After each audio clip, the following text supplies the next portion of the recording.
नमस्कार सर्वांना. कसे आहेत सगळे? झोपले का? कुणाकुणाला झोप लागली आहे? आता सगळे झोपले असतील, पण मला काही झोप आली नाही आणि झोप येत नाही सध्या. त्याच्यामुळं म्हणले एखादा व्हिडिओ सोडा आपण बनवावा. आणि मी खूप विचार करते व्हिडिओ बनवण्याचा असं, पण मला वेळच भेटत नाही. दिवसभरामध्ये खूप माझी धावपळ होते. तर मग आता जरा फ्री आहे. बाबू पण मध्ये मध्ये येत नाही. तो जागी असला ना तर मला तो बोलू देत नाही आणि त्याच्या मोबाईलचा आवाज जास्त करतो तो, कारण त्याला जास्त सवय लागली आहे मोबाईलची. कार्टून वगैरे बघतोय तो. तर मला नाही जमत आहे दिवसभरात मोबाईलमध्ये असं व्हिडिओ बनवायला वगैरे. आणि दुपारी तर सकाळपासून तर मी दुकानावरच असते. दुकानावर असल्यामुळं मग तुम्हाला तर माहिती आहे, दुकानावर असलं की कसं असतं, गिऱ्हाईक असतं. त्याच्यामुळं आपण असं बोलू शकत नाही, व्हिडिओ काढू शकत नाही. कारण लोकांना कसं, गावाकडच्या लोकांना एवढं असं माहिती नसतं की आपण सोशल मीडियावर काम करतो आहे, हे त्यांना कळत नाही ना. तर त्यांना हे असं काहीतरी वेगळं वाटतं. त्याच्यामुळं ते लोकांचा गैरसमज होतो. काय पण बोलतात, त्यांना काय पण वाटू शकतं. त्यांच्या मोबाईलवर भले आपले व्हिडिओ बघत असतील किंवा नसतील पण बघत, त्याचं काहीच वाटत नाही. पण असं आपण समोर बोलत असताना म्हणा, व्हिडिओ काढत असताना समोरचा माणूस आपल्याकडे बघितलं आहे तर त्याला गैरसमज होतो, असं मनात वाटतं. त्याच्यामुळं मी नाही बोलत असं, व्हिडिओ वगैरे नाही बनवते दिवसभरामध्ये, कारण वेळच भेटत नाही मला त्याच्यामुळं. आणि माझं हे एक टास्क पूर्ण करण्यासाठी मी खूपच टेन्शन घेत आहे. कारण मी खूप टेन्शन घेते तर मी सोशल मीडियावर थोडं काम करते आणि भरपूर वेळ देते मी सोशल मीडियाला. तर सोशल मीडियावरून मला बिलकुल सपोर्टच भेटत नाही. असं का होतं असं मला नाही माहिती. यूट्यूबवर पण तसंच व्हायला लागले. कारण यूट्यूबवर काय झालं माहिती आहे का, यूट्यूबवर एक रुपेश गायकवाड नावाचा, म्हणजे त्याची फेकच आय डी होती असं मला वाटतं आहे. पण त्यांनी मला खूप त्रास दिला. यूट्यूबवर त्रास दिला म्हणजे नेमकं काय केलं त्यांनी माहिती का, मी माझे आता वॉच टाईम कंप्लीट करावा लागतो आपल्याला यूट्यूबवर. तर मी लाईव्ह घेतलं ना, असं त्याने त्याला ब्ल्यू घेतला होता त्यांनी माझ्याकडून मागून. मग मी त्याला ब्ल्यू दिला तर त्यांनी का एवढा त्रास दिला मला, खूप त्रास दिला. मग मी बघून त्याला काय केले, म्हणले हे बघ, तू जर असा त्रास देत असेल मला तर मी तुझी पोलीस कंप्लेंट करणार आहे असं त्याला बोलले मी. तर त्याने एवढ्या शब्दाला म्हणजे लईच भिला, तो कोण होता नाही माहिती. तर हे एवढं मी बोलले ना त्याला, तर त्यांनी वापस माझी लाईव्ह जॉईन केलं नाही आणि माझ्या लाईव्हला आला पण नाही आणि मला कमेंट केलं नाही. आणि तसं पण ते कमेंट करतच नव्हता, सपोर्ट करत नव्हता, तो फक्त त्रास देत होता. त्रास देणं म्हणजे नेमकं काय, तर तो त्रास असा देत होता की माझे जे सबस्क्रायबर आहेत आणि ते मला सपोर्ट करण्यासाठी लाईव्हवर येतात आणि लाईक कमेंट करतात, अशा लोकांना तो पूर्णपणे ब्लॉक करायचा. ब्लॉक असं करायचं तर अशाने माझा सपोर्टच म्हणजे एकदम ठप्प झालं. माझं चॅनलचं एकदम म्हणजे अजिबातच सपोर्ट नसल्यामुळं माझं चॅनल एकदम ठप्प झालं. त्याच्यामुळं मला खूप टेन्शन आलं. मग त्याला मी असं 3-4 वेळा धमकी दिली, जरा म्हणले तुझी कंप्लेंट करेन मी. म्हणले माझ्या असं मला जर त्रास देत असलास तर तुझं कुठं पण असलंस ना, तुला मी कुठल्या पण बिळात राहतो, तुला ओढून काढायची ताकद आहे माझ्यात, असं मी त्याला बोलले. तर तो बिलकुल माझ्या आय डीवर आला नाही आणि मला त्रास दिला नाही तेव्हापासून. पण ब्लॉक केल्यामुळं मला कसला सपोर्ट नाही भेटत आहे यूट्यूबवर. मग मी यूट्यूबवर तसं व्हायला लागलं म्हणून माझं सोशल मीडियावर काम करायला आता इंस्टाग्राम, फेसबुक हे पण यूज करते मी, वापरते. पण एवढं लक्ष देत नव्हते मी जसं आता देते. कारण मला एवढं महत्त्वच माहिती नव्हतं की आपण सोशल मीडियावर फक्त यूट्यूबचंच मी जास्त मनावर घेतलं होतं आणि यूट्यूबवरच कंटिन्यू काम करत होते. पण माझा एक मानलेला भाऊ आहे, तर त्यांनी मला सांगितलं की बहिणाबाई, तर तुम्ही असं सोशल मीडियावर असं काही नाही बोलला. त्यांनी फक्त मला एवढं सांगितलं, बहिणाबाई आणि फेसबुकवर पण व्हिडिओ टाकायला चालू करा तुम्ही, असं नाही का त्यांनी बोलला मला.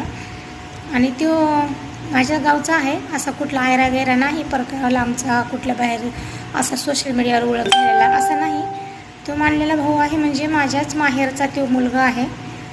तर तो मला बहीण म्हणतो, मी त्याला भाऊ म्हणते, कारण माझं सख्या भावासोबत माझा संपर्क नाही आहे आणि सख्या भावाचं माझं रिलेशन तुटलं आहे. त्याच्यामुळं तो मानलेला भाऊ मला जास्त म्हणजे सपोर्ट करतो, किंवा आता तो जरा प्रॉब्लेममध्ये आहे त्याच्यामुळं. आणि असं सपोर्ट करणं म्हणजे काय, माणसाला एकदम वाईट काळामध्ये धीर देणं, समजून सांगणं, असं नाही का. कारण माझ्यावर असे वाईट वेळ होती का नाही, खूपच म्हणजे खूप वाईट वेळ, आणि खूप संघर्ष करून मी जगलेली आहे. त्याच्यामुळं आणि संघर्षामध्ये माणसाचा काय त्रास, माणसाला त्रास होतो आणि माणूस कशा प्रकारे जगतं, माणसाची कंडिशन कशी असते, हे ज्यांनी हे बघितले ना त्यांना बरोबर कळन की त्रास, एका स्त्रीचा त्रास काय असतो. पण असू द्या, मला काही एवढं उकाळ्या पाकळ्या काढायचं नाही, कारण सांगायला गेलं ना तर दिवस पुरणार नाही, रात्र पुरणार नाही, एवढी कहाणी मोठी होऊन जाईल. पण मला ते काही काढायचंच नाही पाठीमागचं, आणि मला त्याच्यात काही इंटरेस्ट पण नाही.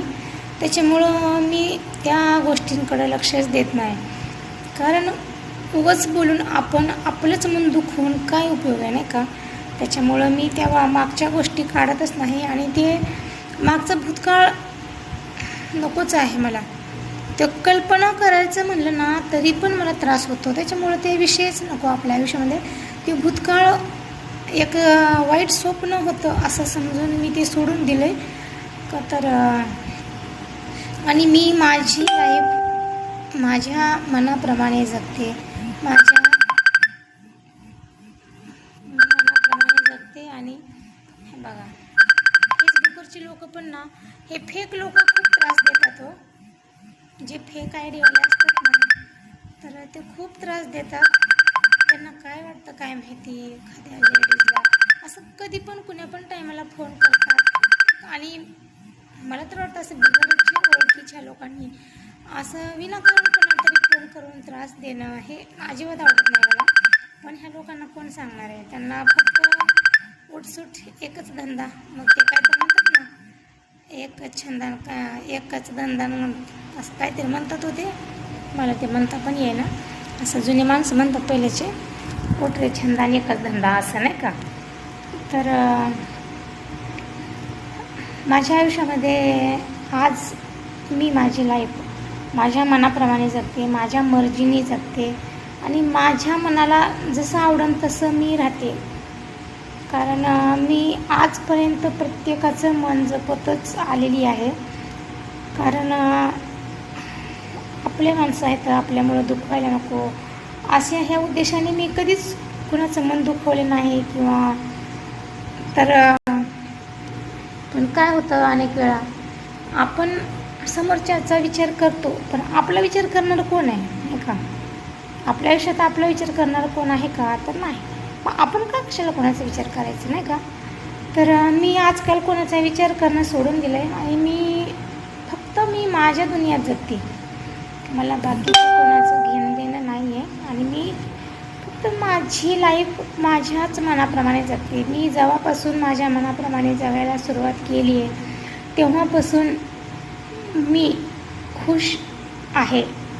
आणि जोपर्यंत मी प्रत्येकाचं मन जपत, प्रत्येकाची मर्जी राखत जगले ना, तर खूप बदतर जिंदगी जगली आहे मी. कारण कसं असतं, जेव्हा मरेल ना तेव्हा स्वर्ग दिसतो म्हणतात, तशी कहाणी आहे. तर माझी तर कहाणी एवढी बेकार आहे ना, पण मी दाखवून देत नाही किंवा सांगत पण नाही कुणाला. सांगून काय होणार आहे, ना का. कमी होणार आहे का आपल्याला झालेला त्रास, नाही होणार आहे. मग उगाच कशाला बसलेली ढालपी काढायचं. त्याच्यामुळं मी ह्या सगळ्या गोष्टीचा विचारच करत नाही. राहिला प्रश्न माझ्या सपोर्टचा, मला सपोर्ट भेटत नाही अशा ह्या उद्देशाने आणि असं बोलून व्हिडिओ करायचं म्हणलं ना खूप मोठा होतो. त्याच्यामुळं जास्त असं बोलून व्हिडिओ नाही बनवते मी. पण आता मी काय करणार आहे, रील्सपेक्षा असा ब्लॉगच बनवणार आहे. कारण रील्सपेक्षा असं ब्लॉग बनवलं ना ते पण जास्त व्हायरल होतात. आणि मला व्हायरल होऊन असं काय करण्यासाठी वगैरे, म्हणजे असं व्हायरल होणं म्हणजे काय की आपलं जे स्वप्न आहे ते पूर्ण व्हावं ह्या उद्देशाने मी सोशल मीडियावर काम करायला सुरुवात केली आहे. कारण कसं आहे माहिती आहे का, आपल्याला कुणाचा आधार नसल्यामुळं आपण कुणावर अवलंबून राहावं किंवा आपण कुणाच्या पुढं लाचार होऊन जावं असं हे सगळं नको आहे. म्हणून आपण मेहनत करत राहायचं. मेहनत असं पण करायचं आणि तसं पण करायचं. असं पण म्हणजे कसं, आता मी दिवसभर दुकान करते, फक्त असं ह्याच्यावरच आपलं कुठं भागतं ह्याच्यावर काहीच नाही आहे. फक्त आता सध्या आपण आत्ता सुरुवात केली. आपण आपलं जेव्हा यश भेटन तेव्हा भेटन, म्हणजे आता ते सध्या आपली वेळ नाही आहे. आता आपलं फक्त सध्या मेहनत करायचं आणि सक्सेस व्हायचं, आपण आपलं स्वप्न पूर्ण करायचं एवढं डोळ्यासमोर ठेवायचं आणि व्हिडिओ बनवायचं आणि सोशल मीडियावर काम करायचं, असं नाही का. तर माझ्या आयुष्यामधले एवढे प्रत्येकच, म्हणजे मी लहानपणापासून खूप संघर्ष करून जगलेली आहे. आई बापाच्या घरापासून तर नवऱ्याच्या घरापर्यंत खूपच म्हणजे खूप वाईट परिस्थितीतून मी निघालेली आहे. आणि खूप लहान वयापासून आम्ही असं संघर्ष करतो आहे. असं प्रत्येक गोष्ट आपल्याला हे नाही तर हे आपण आत्ता घ्यायची तर घ्यायची अशी परिस्थिती आमची नव्हती. कारण आमची गरिबी असल्यामुळं आम्ही हट्ट पण कधी केला नाही, आत्ताच पाहिजे नाही घ्यायचंच आहे असं कधीच केलं नाही आम्ही बापाच्या घरामध्ये. कारण आमचा बाप एकटाच कमवता असल्यामुळं आम्ही कधीच हट्ट केला नाही. तर हट्ट केला नाही, पण हट्ट केला नाही का केला नाही, आम्ही 5 बहिणी आणि आमचा छोटा भाऊ होता. तर आपल्याला असं कोणाचा सहारा नव्हता, आधार नव्हता. आई राबणार, वडील राबणार असं नाही का. आणि त्याच्यातूनच आपल्याला तेवढं थोडंसं शिक्षण झालं. म्हणून तर आज सोशल मीडियावर असं काम करतो आहे आपण. आणि आपल्याला चक्कच आपलं शिक्षण नसतं झालं तर आपल्याला काहीच कळालं नसतं नाही का. तर आजचा व्हिडिओ कसा वाटला तुम्हाला नक्की कमेंटमध्ये सांगा. आणि जास्तीत जास्त सपोर्ट करा बरं का. माझं यूट्यूबवर पण चॅनल आहे, गावाकडची कविता आणि गावाकडची माणसं सर्च करून माझ्या चॅनलला तुम्ही भेट द्या आणि सपोर्ट करा. फेसबुकवर पण सपोर्ट करा, यूट्यूबवर पण सपोर्ट करा. कारण तुमच्या सगळ्यांच्या सपोर्टची खूपच म्हणजे खूप गरज आहे आजकाल. आणि कसं असतं माहिती आहे का, एक इच्छा मनात माणसाने, मीच नाही कुणी पण असो, आपल्या मनामध्ये इच्छा असली ना तर ते आपण ध्येयापर्यंत गाठायचं. असं ठामपणे आपण आपल्या मनामध्ये जिद्दीने कुठलं तरी काम करायला सुरुवात केलं ना तर यश नक्कीच मिळतं. तसं यश आपल्याला पण मिळेल, पण हळूहळू. लगेच तूप खाल्लं की रूप येत नाही म्हणतात ना, तसं असतं काही गोष्टी. तर तुम्ही सपोर्ट केले ना, तुमच्या सपोर्टशिवाय काहीच होणार नाही. कारण तुमच्या विना मी अधुरी आहे. तुमचा सपोर्ट असला तरच माझी प्रगती होईल, नाहीतर उगाच बडबड करून काय उपयोग होणार आहे नाही का. तर प्लीज सर्वांना रिक्वेस्ट आहे, लाईक कमेंट करा, शेअर करा, जास्तीत जास्त कवितेला सपोर्ट करा. एवढीच मी तुमच्याकडं विनंती करू शकते. आणि व्हिडिओ थोडा मोठाच झाला आहे तर प्लीज सर्वांनी व्हिडिओ फुल वॉच करा आणि सपोर्ट करा. Okay bye, good night.